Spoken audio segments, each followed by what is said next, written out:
Hello दोस्तों, मेरा नाम है आर के और इस वीडियो में हम लोग जानने वाले हैं करंट इलेक्ट्रिसिटी के बारे में। उसके बाद इसके बेस पर एमसीक्यूएस बनाने वाले हैं। तो सबसे पहले जानेंगे what is current electricity. Current electricity is defined as the flow of electrons from one section of the circuit to another. जब सर्किट के एक सेक्शन से दूसरे सेक्शन में इलेक्ट्रॉन फ्लो होता है उसी को करंट इलेक्ट्रिसिटी कहते हैं। करंट इलेक्ट्रिसिटी के टू टाइप्स होते हैं, एक होता है एसी और दूसरा होता है डीसी।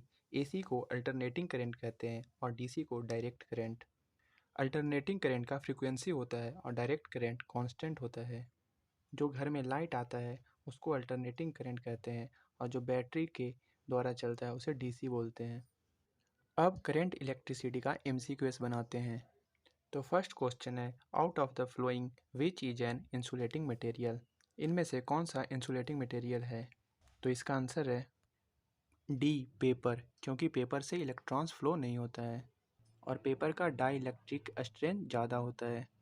सेकेंड क्वेश्चन है, with rise in temperature the resistance of semiconductor.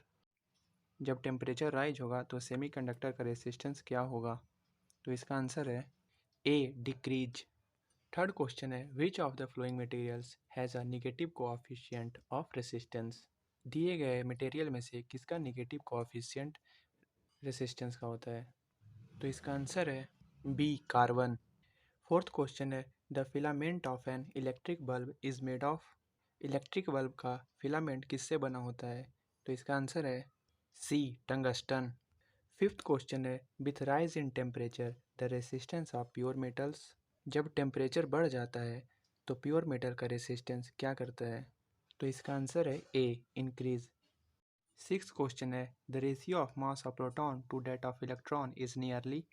Proton और इलेक्ट्रॉन के मास का रेशियो कितना है? तो इसका आंसर है बी, 1837। सेवेंथ क्वेश्चन है, if a wire conductor of 0.2 ohm resistance is double in length its resistance become.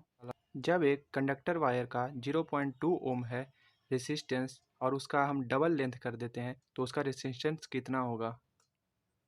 तो इसका आंसर है ए, 0.4 ओम, क्योंकि resistance is directly proportional to length. जितना लेंथ बढ़ाओगे उतना रेसिस्टेंस बढ़ेगा। एट्थ क्वेश्चन है, Ohm's law is not applicable to. Ohm's law इनमें से किस पे लागू नहीं होता है? तो इसका आंसर है A, vacuum tubes. Ninth question है, three resistance of 10 ohms, 15 ohms and 30 ohms are connected in parallel. The total resistance of the combination is. तीन रेसिस्टेंस है जो कि 10 ओम का है, 15 ओम का है और 30 ओम का है। अगर तीनों को पैरेलली कनेक्टेड करते हैं तो तीनों का टोटल रेसिस्टेंस कितना होगा? तो इसका आंसर है ए, 5 ohms। टेंथ क्वेश्चन है, अ थर्मिस्टर हैज। तो इसका आंसर है B, negative temperature coefficient. 11th question है, an instrument which detects electric current is known as. Electric current को कौन सा इंस्ट्रूमेंट डिटेक्ट करता है? तो इसका आंसर है डी, गैल्वेनोमीटर। 12th क्वेश्चन है, for which of the flowing ampere second could be the unit. इनमें से किसका एम्पियर सेकेंड यूनिट है?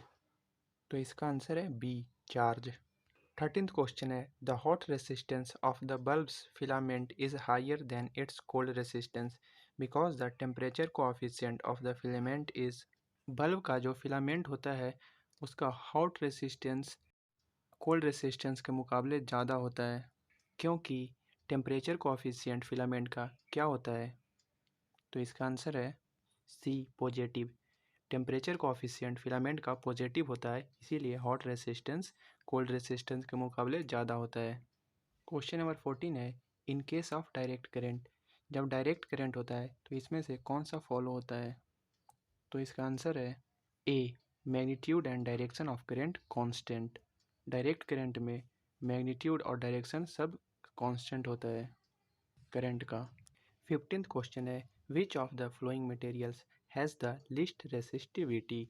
इनमें से कौन सा मटेरियल्स का लिस्ट रेसिस्टिविटी होता है? तो इसका आंसर है डी, कॉपर। 16th क्वेश्चन है, which of the following materials has nearly zero temperature coefficient of resistance. कौन से मटेरियल में zero temperature coefficient of resistance होता है? तो इसका आंसर है ए मैंगनीन। 17 क्वेश्चन है, nichrome wire is an alloy of. Nichrome wire किसका अलॉय है? तो इसका आंसर है सी निकेल एंड क्रोमियम। 18 क्वेश्चन है, a glass rod when rubbed with silk cloth is charged because. Glass rod को जब सिल्क क्लॉथ से रगड़ते हैं तो चार्ज होता है, क्यों? तो इसका आंसर है C it gives always electron. 19 question है, the insulation on a current carrying conductor is provided. Current carrying conductor में इंसुलेशन किस लिए दिया जाता है? तो इसका आंसर है C both of above factor. Leakage of current को प्रिवेंट करने के लिए भी और शॉक को प्रिवेंट करने के लिए भी यूज होता है इंसुलेशन। 20 क्वेश्चन है, a closed switch has a resistance of.